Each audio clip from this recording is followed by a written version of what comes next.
Well, you may have noticed I haven't shot a whole lot of Toyaholic videos in recent months. I haven't given it up. I've actually been prepping my figures a little bit.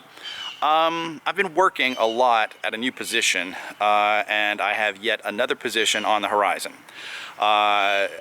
One thing that's actually kind of dovetailing with that, killing two birds with one stone, is that, oh, I wonder, could you kill two dovetails with one? Anyway, so it's bringing me to this little town in Mississippi. And this behind me is the house that my grandparents lived in the 70s. More than that, I'm not going to specify, but they're both deceased. My grandfather died in 1982. My grandmother died in 2011, so she survived him by nearly 30 years. And the house is currently owned by a different family member who has granted me access to it while I'm going to be passing through here. So I've brought some of my vintage toys to try to reconstruct some very specific 70s and 80s memories that occurred in this house. So let's take an overview real quick, all right? Right here on the front steps, I have a day that I traded with another kid up the street. Let's call him Myron, because that's what I called him in print in an article for a Sequart book about Battlestar Galactica collecting. And we had a trade right here. I gave away a spare Boba Fett. We'll talk about that more later on.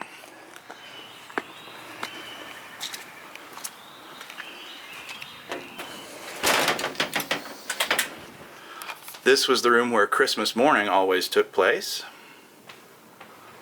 Of course, most of the furnishings in here are no longer the ones that were there, but a few pieces right here are in almost exactly the position they were in Christmas of 1980.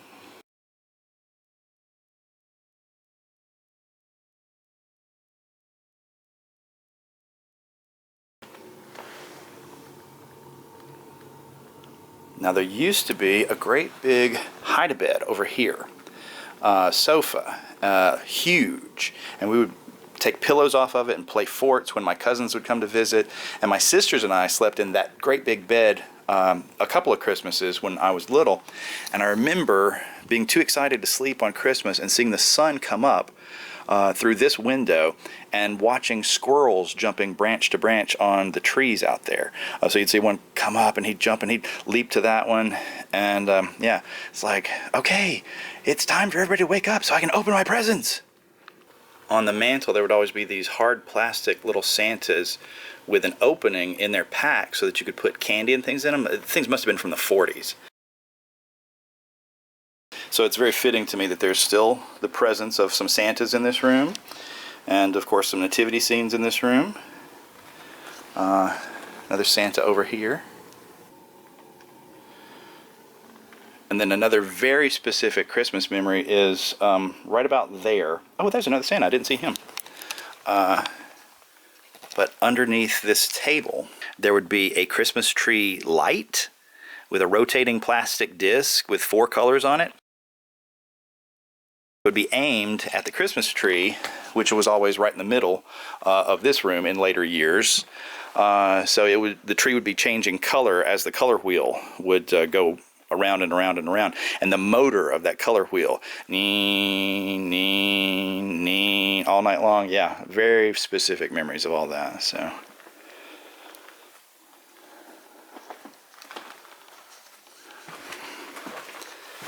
More on that later. Now, this room was where I usually slept when I would come spend the summer with my grandparents. And I have one specific memory about my neighbor from Muscle Shoals, Craig, coming and visiting me right here, surprising me. My mom brought him, and he came and visited me, and I got in trouble for the first thing that I said when I saw him. More on that later. The TV was always in that corner, but it used to, of course, be a different model of TV, and it was on a lower TV tray, and there was a valet right here that a man could put his jacket on, his belt, his tie, etc. My son has one now, but the one that was in this house, I don't know where it is anymore. I think this may still be the exact same 4-poster bed that used to be in this room, and looks like the same blanket that I remember as well. The carpet's the same, the walls are the same. And then back to this lovely carpet from the 70s. Now, I have a remnant of this that's in my house from when the bathrooms were remodeled. My dad remodeled that bathroom, as a matter of fact, a few years before he passed away. And I kept that remnant of carpet because as a kid, right here in this pattern, I always saw that as Hammerhead's face seen front on.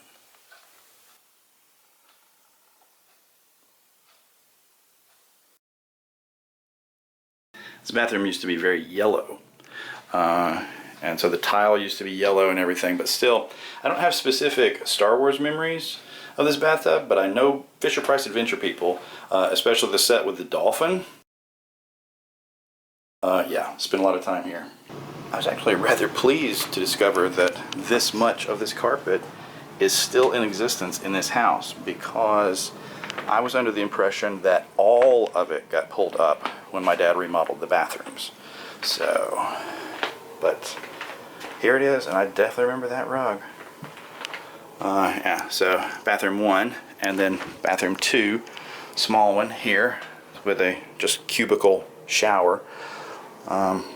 Used to be a big medicine cabinet, a metal medicine cabinet above the toilet there. That's gone now.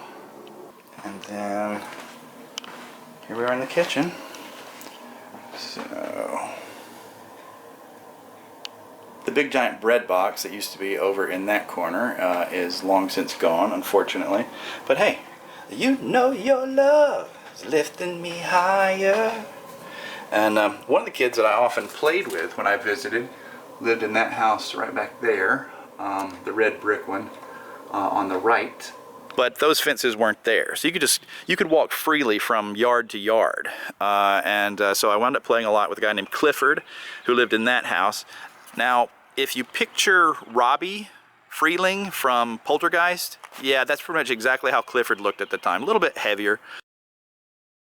In the basement of that house was the first place I ever saw the Space 1999 Eagle, which I think belonged to an older brother. Now, decades later, I bought one of these to turn it into a Macquarie-style Millennium Falcon. I never did any more work on it, but I've often had the thought, wouldn't it be bizarre if through some circuitous path, this beater eagle that I bought turned out to have been the exact same one that I'd seen in Clifford's basement all those years before? Now, I don't have a lot of specific toy memories of Clifford that are leaping to mind, but he and his brother did introduce me to the works of Brian Daley in the form of the Han Solo novels.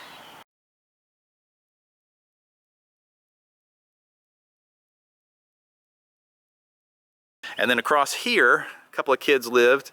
I want to say their names were Brian and Ben. And that's the first house I ever saw the movie Jaws in, playing on regular TV. Church spire off in the distance there. Now, this big deck construct was not there, but it always had the staircase up to that door that you see right in there. And so one summer I showed up, and they'd already divided teams to play war. And Clifford was up on that deck holding a plastic machine gun, and he's sniping people that come around the corner. So I said, hey, let me play. And they're like, oh, we already chose teams. I said, okay, I can't play. Could I be a decoy? So he's standing there bare-chested with this like very Australian-looking camo hat on. And I said, it was an episode of Happy Days I stole a line from where Fonzie pretended to be rich. He's like, give me your clothes, Red. I was like, well, give me your hat. So I put on the hat, took off my shirt, and picked up just like a black plastic baseball bat that was sitting in the yard. And so I went up where he had been. And somebody, sure enough, seconds later jumps around the corner and goes, gotcha, Clifford. And I'm like, hi. And he's like, oh, you're not Clifford. And Clifford had gone around the house and was behind him and killed him. So yeah, strategy. I'm actually kind of glad it's been raining the past couple of days while I'm in town, because one of my stories, specific stories, involves rain, but then it also gives me a chance to show this off. I played in this little gully, ravine, stream, rivulet, whatever you want to call it, a lot as a kid. And man, some of these stones look like exactly like they did years ago. Actually, if I get that shadow of that fence, which is new in the shot, I think you can see the submerged stones better. but all of these, I mean, it was just such a fertile environment for playing, and I would make little boats, and, you know, I would hammer 2 pieces of wood together to make a flat bottom boat, and put them in the water up here. Oh look, there's no fence here. This is a different yard. So yeah, I'd put them in the stream here, and it would, you know, it's just sort of a shallow area. Oh, we got a little bit of white water happening here. Oh no, you're going over the falls, you know. And now it's a big, deep area of water. And then you get back into a calm stream sort of there. And it was, yeah, I was like a little miniature Mark Twain out here playing with stuff. I probably put action figures in this when my toy collections came along, but this is playtime pre-1977, we'll say. And I don't remember it widening out this big, so I think that's since some things have been changed. But yeah, that was my little Mississippi River. Come and listen to my story about a man named Jed. Yeah, so what I didn't realize was, you know, all the little people that would be on my little miniature flat bottom boats were like Joy bottle caps and things like that.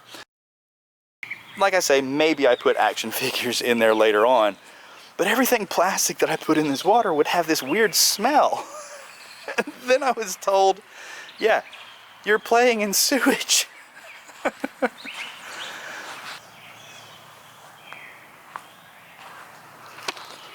Oh man, lots and lots of memories.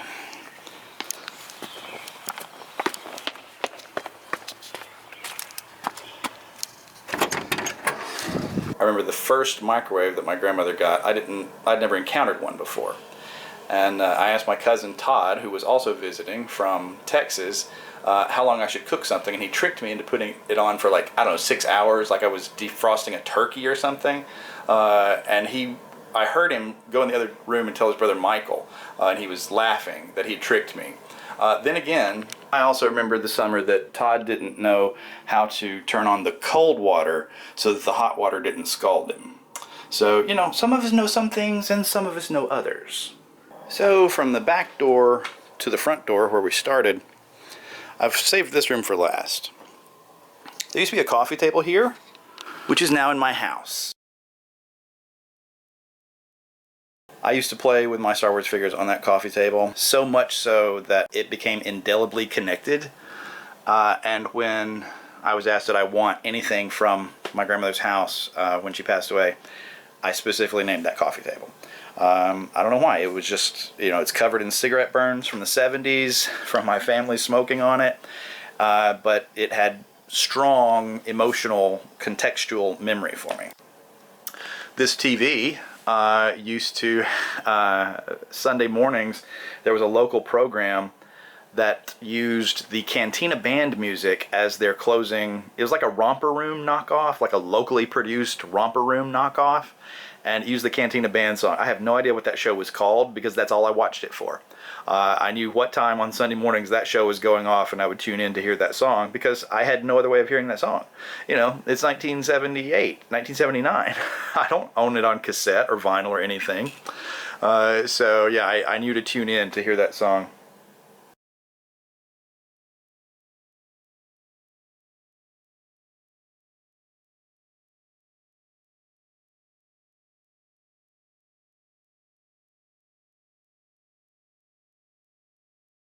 And one more specific memory of this room involves a dream that I had. Now my grandfather passed away in 1982, and right before I turned 22, the night before I turned 22, so 10 years after he'd passed away, 9 and change, I had this dream, and I was walking from the kitchen of this house in the dream, and I kind of got to here, and I saw all these people off in the distance laughing, you know, like a family reunion, you know. You could see their silhouettes backlit. And I was like, who are they? And this voice says, they're your family. And I turn and I see my grandfather standing there. Perfect detail. Every detail of his body in life was in this dream. Every hair on his arm, every mole, freckle. And he sits down there where he normally sat. And so I sit down here and I'm talking to him, and in the dream I was trying to say one thing, but my meaning was another. And what I said was, we all miss you. What I meant was, I love you. And he looked at me, and he looked through me, and he answered both at the same time. He said, I know. And so he stands up to leave the room, and I'm watching him walk here. And I know instinctively that when he crosses this threshold, I will never see this man again. And I have not dreamed of him since that day in 1992. And I'm trying to blurt out, you know, something profound. And in my youth, the profundity was more along the line, not, you know, what's the purpose of life? Why are we all here? But it was more like, what's the point? And just before he passed, he kind of looked down to my lap, and then he was gone. And I glanced down, and I'm holding a baby with a face made of light. And I woke up from the dream. It was years before that dream came true, before I had a child. And my oldest son, we gave him the name Orion. And about a year after, or closer to the time we had Zach, so maybe 3 years after we had named him that, I looked it up in a baby name book, and it meant child of light. So, by the way, his second name is Daly, because he was born on Brian Daly's birthday. So yeah, lots of things in this house have continued impact on my life. Thank you for watching.